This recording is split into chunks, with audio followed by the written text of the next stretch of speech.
Welcome back to Minecraft, and I have Linka and Elthia with me for another Feed the Beast episode. Hello. Hello. Hello. So, there's a couple of things we want to accomplish here, but I do want to finish off what we started in the last episode, which was a very long episode to do with the power gen here. And first thing, I know that there was a mistake. Basically, if I oops, I can't even wrench it from here. Oh, now it's really broken. Why won't it wrench up here? Oh my god, I've just totally fried this. God damn it. I'll fix it. Is that it? Move on. Oh no, I've done it. Yeah, that's right. I fixed it now. Anyway, sorry. So the pipe down here, which I don't even think I can select, it was the wrong way round. I can show it on a different kind of cable. Over here, for instance, with the liquid ducts, it was like this, but with the power cables, which meant it wasn't pulling. So the power was just building up inside the engines. But by wrenching it, it turns to these arrows and was now pulling energy out, and hey presto, it got fixed. So I'm sure, because I haven't uploaded the episode yet in the timeline of things, but I'm sure there'll be a bunch of comments saying, hey, you fucked up, and yeah, we did, sorry. But we did want to get these a battery effectively to store power that's coming out of these Buildcraft engines. So let's get onto that, and I believe Malinka's going to help me with that, aren't you? I'm willing to try. Okay, cool. So let's go to this project table. Well, for a redstone energy cell, we'll need a couple of sub-ingredients before we can make the cell itself. As with most thermal expansion ingredients, we start out with a coil. Yep, this We'll one make is one. Conductance one. Yep. Yep, based on an electron. So we'll take one of those, get the plan out, and make the second subcomponent. The frame itself. As most already know, a redstone energy cell is the same as those redstone conduits we made. They'll be filled with liquid redstone, liquid redstone. The frame here will be holding that. So let's take one of those frames, take out the recipe, and let's see if we connect up the coil with the rest of the ingredients. Okay, some lead ingots. What mistake did I make? The energy cell frame is empty. I know what I did wrong. You need to fill the... Yeah, indeed, it needs to be filled up first. We've got that all prepared, so let's put it into the liquid transposer. Which is filled with redstone. Give it some time. Which I think we showed before. And yeah, he just placed the frame in this slot here. It pulled it out while it fills it up. Hopefully there's enough. Immediately got pulled out. And hey presto, one full energy cell frame. And now if you place it in here, you get a redstone energy cell. Let's make one and hook it up. Okay.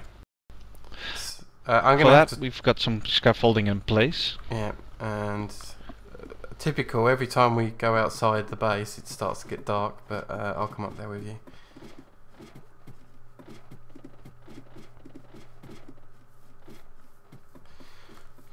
Scaffolding on this structure is just a godsend.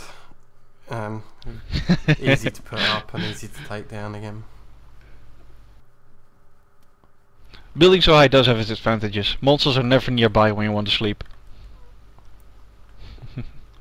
Okay, let's see, where's my pickaxe? There it is. No, not with a pickaxe. If you shift right click with a wrench, there you go.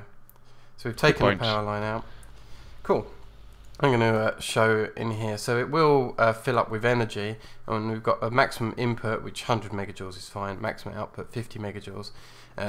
With the amount of machines in here, like 50 megajoules is too much, but as we tech up in some ways, then it'll probably end up being fine. So I think I'll leave it at the maximum output of 50 megajoules. It doesn't need to be that high, but that's fine. Like when we start hitting red power, I'm going to put down some gates and stuff for that, and they're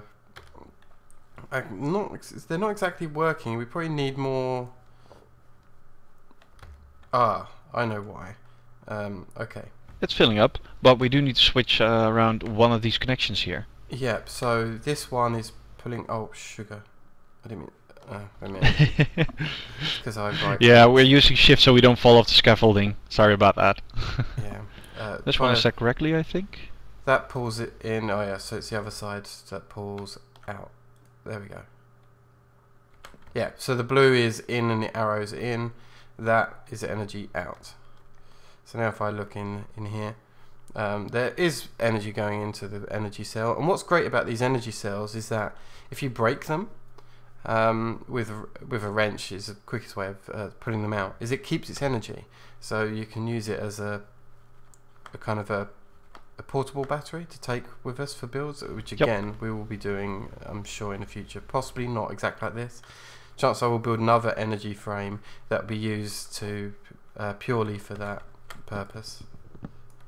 Boom. Let it rain, let it rain. Okay, so the next thing we're going to do is work on bees. So this I'm going to have Elthia be my guide here. So Link, if you just hold fire for a while. No problem. I'll probably be making another cell. Oh, excellent, cool. Yeah, I'll be chatting with Elthia here. Hello, Elthia. Hello. Okay, so you're going to introduce us to the world of bees, correct? Yes, beekeeping, and this is a part of forestry, so this is one of the bits we're going to get started on. Bees can be quite useful later on. They can help you make a variety of different things with their different types of honey and various products they output. So. Excellent. Very soon, this mod pack is going to get extra bees, which means that we can have bees that give us like iron and lava and all sorts of crazy things, but we don't have extra bees just yet. So what have you got us started with? Right, first off we need a sturdy casing, which is made of 8 bronze ingots, as you can see here in the project table. So we're going to pull out one of those. Okay, pretty much anything that works with forestry has some kind of casing or sturdy casing involved. Yeah, and as you see here, combining tin, glass and a sturdy casing will get you a squeezer. So we will take out one of those. Cool. And the same again, same pattern, but this time with bronze gets you a carpenter, so we will have one of those as well. Okay, so do you want to explain what the carpenter is for as you place it down? Well, the carpenter is kind of your forestry type crafting table. It works off a variety of different things. It can work on water, honey, well, not so much honey, but it can work on water, it can work on seed oil, it can make different things to do with forestry, like little electric boards that you need for different machines in forestry. It can make impregnated casings, things like that that you need for apiaries. It's kind of almost a crafting bench, but it works for the forestry machines. Okay. The squeezer we put, as you can see, I'm going to put in some seeds here in the squeezer, and it will start squeezing and create seed oil, which we will need to make our apiaries.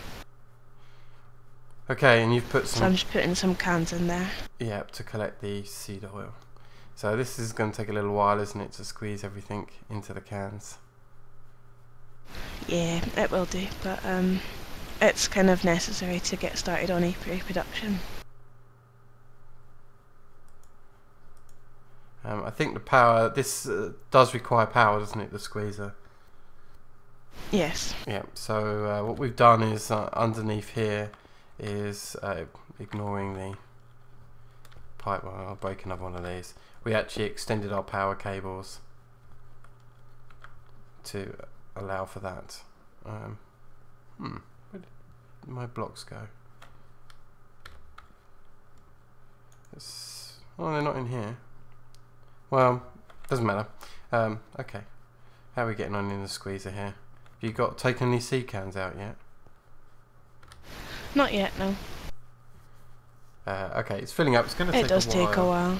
So why don't we come back when that's done?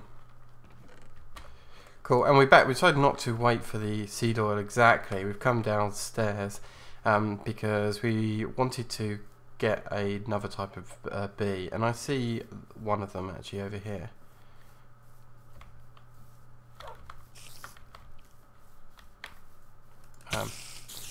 Spiders.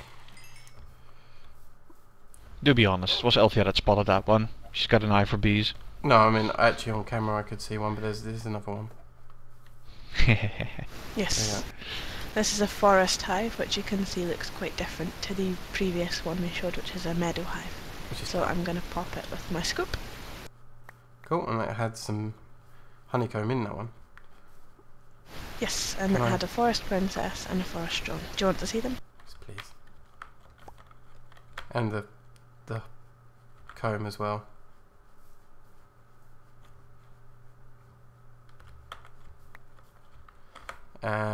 Where is it? There we go, just basic honeycomb. Cool. So, yeah, have them back.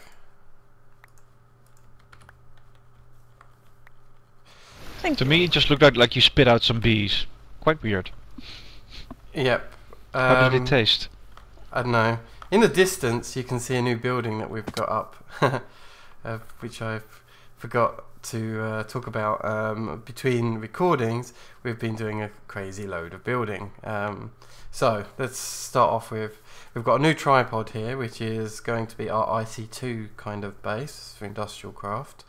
We'll come on to that later, but over in this region, which I'm going to come and have a look at just while the seed oil's going, this is our alien biodome that we've been working on. We use lots of Zycraft, different blocks. If I get my NEI here, so we've used things like these green Zycraft platforms, which is very similar to what we did before, but with iron ingots in the middle, compared to, say, this, which just had stone bricks, which we were using. What else we got? We've got these green Zycraft shields, which basically use a lot more iron without any bricks whatsoever, and we've used these plain dark ones, which use the raw ones in a block of 9. So they were all great looking blocks. They really do give that alien effect. Yeah, so let us know what you think of this, because this is one of our major builds that we can do. We'll try and build something alien-esque on camera itself, but this one was so big and so vast that we couldn't really do it. And there's a tool I had to use off camera to be able to build some of this, which I'm just going to show now, which is a diamond handsaw. Now, a diamond handsaw is from Red Power, and it's used 3 sticks, 2 iron, 2 diamonds, makes a handsaw. And I'm going to show it by using one of these blocks here. So with a diamond handsaw, you can cut blocks up. So I'm going to take this stone slab, for example, that I've got in my inventory, and cut it in half to make a stone slab. You cut it in half again, makes panels,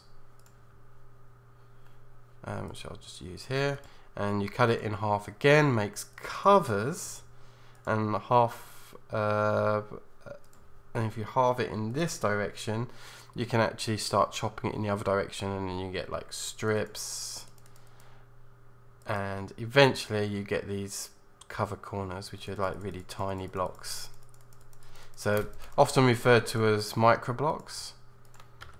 If I take this here, and I'll show you that quick, you can actually get like a special frames to build with, so you can put it down like this in various ways. I think I've got to use a mining pick on these tiny blocks to bring them back up again. Which we use. Let's get some more running done. Some of that just over here. We cooked up some basalt and made these panels.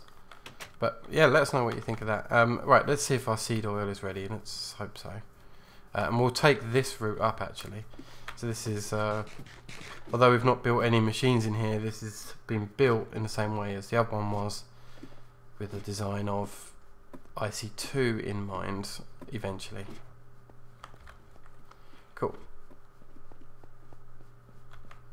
sorry, back to bees. And let me just move that out of my inventory for a moment. Okay, so right now we've got nothing in the squeezer. What's going on? Is it because of our batteries taking all the power, do you think? Nope. So But if you look, there's seed oil level. There is. I know that there is seed oil going in, but I'm wondering if it's running slowly because there's not enough power coming in. Let me check. I'm pretty sure shouldn't be that slow. It could be. And we've only got one engine turned on, which is to say. Oh, let's turn the other ones on. Let's get it fired up. Yeah. Yay, 1 can. Okay, cool. Is that all you need to get us started here? 1 can. Probably not, but we'll see how far we get. Okay. Let's well. Right.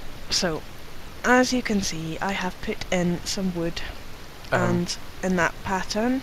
It is, but you've missed something, a step here. So you took the can out of the machine and put it in this one with a droplet here, and the seed oil fell into the capacity. Yeah, I was about to explain that. I've put the wood in a pattern here, which is like your usual kind of square pattern, and put the seed oil into the droplet, which filled up the seed oil compartment, as you can see, and that started to create a impregnated casing, which you can see the progress bar going up slowly. Okay. And as you can see, it's popped over into the other slot. It used some of the seed oil, and we can now take it out. Okay, cool. So now I'm going to use this project table here. I'm going to put in the casing, some wooden planks like so, some half slabs. Yep. I'm missing one piece of wood because I'm derpy. There you go. Done. I've done it. Okay, and there is an apiary. Cool. You've seen apiaries before because there's an apiary guy in the village, and we can actually trade him to get more apiaries, I believe. So, but we actually want to show how to legitimately make it as opposed to just full-on trading. Yeah, we can trade some oak wood in for the apiaries from the villager, but I will do that at some point. Yep. Okay, so we're going down to the biodome now. Yeah, that's where we were going to make a start with the bees, so we may as well go and set down our first apiary and get started. Yeah, I know that right now it looks to be a huge thing for just a bee hive. Seems a bit over the top, but the idea behind it is that we'll have all our forestry needs kind of in and around this area. There are some things that's new with forestry because we don't have forestry 2.0 yet. So like we were going to do a lot more forestry stuff this episode, and then they showed off the new farms. So it's like, oh, now we've got to wait for that to be updated. But for now, bees aren't changing particularly. So after you drop down your apiary. Okay. First of all, I just wanted to note that bees need an open access to the sky, and glass blocks count as being open. But if I placed this bee hive anywhere else, like on this side, it would tell me that the bees could not function because they can't get enough light and they don't have access to the sky, because as you can imagine, bees like to fly around. There's one other thing that we're missing that I didn't remember to get, which is we need a flower. So I'm just going to grab one from out here. Cool. Oh, right. So we place our flower down, and we can place in the first of our bees. I'm just going to do a simple forest breed, just so we have a few extra drones for when we do come to crossbreeding. I've placed in the drone and the princess in the top slot, the drone in the bottom slot, and as you see, they have bred to create a queen bee. However, if you look at the side of the apiary, we've got a little red icon that says that it's not daytime, so the bees won't be doing anything because it's not daytime, they are asleep. so we'll have to come back in the morning and see how they get on. Okay, just to know, the forest queen was chosen with the meadow ones. They have a temperature which is normal and humidity normal, which this area is both of those things. So let's explain a little bit about, I know this is way ahead of ourselves, but I've got here a Punnett square, which I'll try and explain. So we've got meadows and forest bees, right? And when you breed two of those together, you're trying to go for some kind of mutation that eventually gets what you need. And the way you work it out is they have like a dominant trait and a recessive trait, I believe that's how you say it.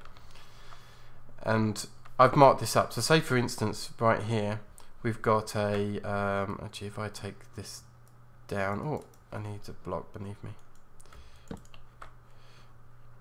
There we go.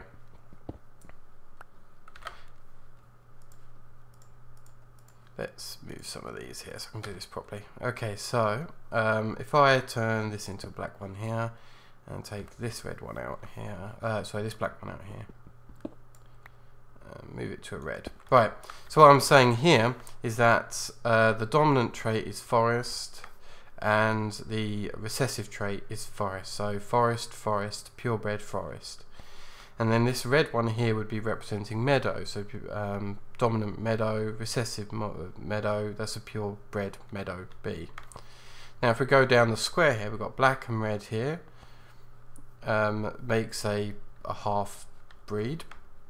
This one here, if I take this one down, it's taking the black from below and the red from the sides. That's also going to be mixed breed. And then all the way down, so black and red, black and red. So in this case, you breed two purebreds together of different types. You've got 100% chance of it being a mixed breed. What will be dominant and what's recessive will depend on factors, but when you get further and further into the breeding path, if I just switch this to say for instance we got this turned into a non-pure breed here.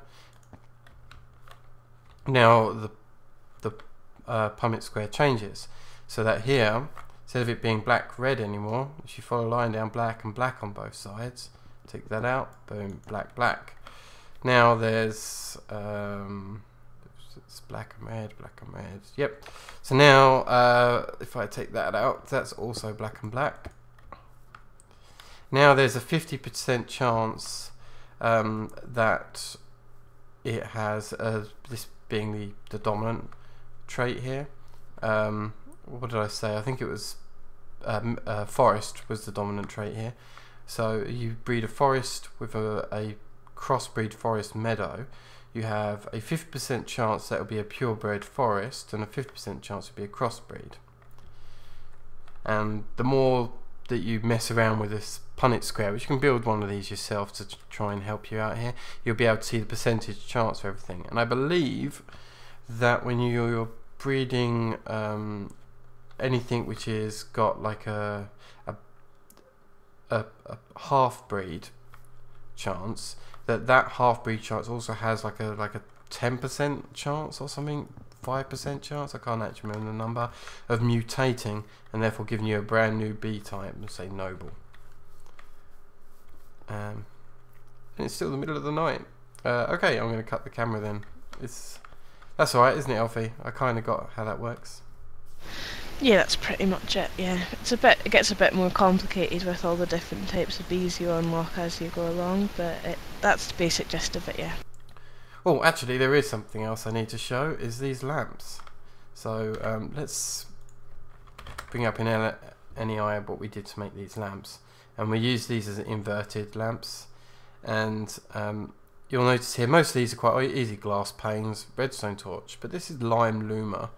And lime luma is fairly straightforward, a bit of redstone, a bit of glowstone and some lime dye, and a square makes a lime luma. And you can exchange the dye for all the different colours that are available, and it will change the different coloured luma, and then you place those into the inverted lamp recipe with different colours, you get different coloured lamps.